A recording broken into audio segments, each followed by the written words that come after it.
Aux pèlerins, nous voulons faire de ce carême un tremplin de vie, dans une période qui en manque cruellement.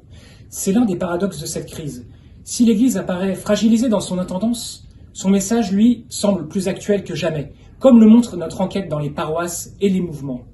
Englués dans cet hiver sans fin du Covid, nous nous sentons parfois écartelés entre nos regrets du monde d'avant et nos rêves d'avenir. Le carême tombe à pic. À travers le cocktail de choc qu'il nous propose, jeûne, partage et prière, ce temps s'impose comme un art de vivre au présent, ici et maintenant.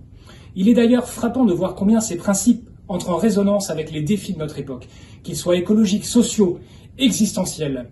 S'il en est qui surpuisaient dans les profondeurs de leur être une spiritualité radicalement nouvelle, c'est bien les pères du désert. Dans notre cahier pratique, nous vous proposons de vous mettre à leur école. Dans la sécheresse de notre attente, leur sagesse n'a pas pris une ride. Elle nous parle d'une lumière qui pointe à l'horizon. Du couvre-feu au feu qui couve, il n'y a parfois qu'un pas. C'est tout le sens de ces 40 jours. Bonne route vers Pâques avec le pèlerin. Bonjour, la semaine prochaine débute le carême. Alors s'il est une figure qui est capable de nous rapprocher du Christ en ce temps de carême, c'est bien celle de Saint Joseph, l'époux de la Vierge Marie.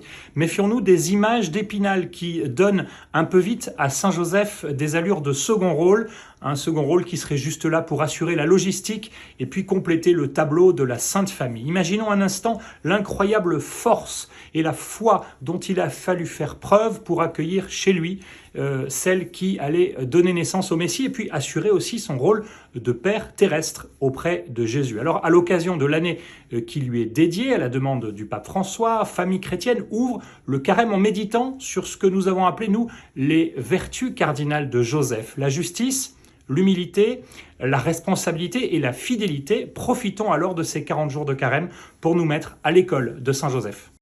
Bonjour, à la une de France Catholique cette semaine, comment réhabiliter le désir de Dieu. Vaste programme, le désir non pas comme obstacle à la vie chrétienne, mais comme moteur de notre vie spirituelle.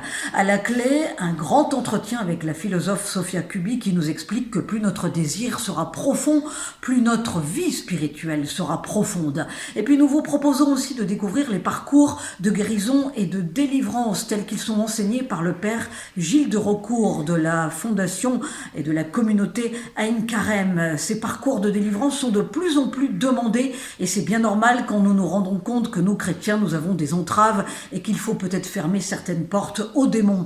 Voilà, bonne lecture et bonne semaine bien entendu avec France Catholique. Du tabou de la pratique au tabou de la parole. Réforme s'est intéressée à la question de l'inceste et c'est ce sujet grave que vous retrouverez en une de notre numéro de cette semaine. Le problème existe-t-il dans nos églises? N'existe-t-il pas? Telle est la question que nous avons posée à des pasteurs. Aussi, pour connaître, comprendre l'accompagnement qui est possible quand de tels drames se produisent. Réforme proposera également un éclairage anthropologique, psychanalytique sur cette question. L'interdit sexuel est-il le même dans toutes les cultures? Nous reviendrons également sur un éclairage biblique avec l'administrateur et professeur au Collège de France, Thomas Romer. Comme je vous y invite chaque semaine, c'est à retrouver sur réforme.net ainsi que dans nos pages en version papier.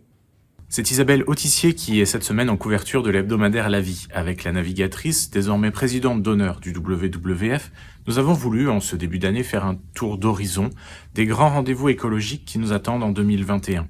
Mais également faire le point sur cette course de vitesse engagée face à la dégradation de l'environnement.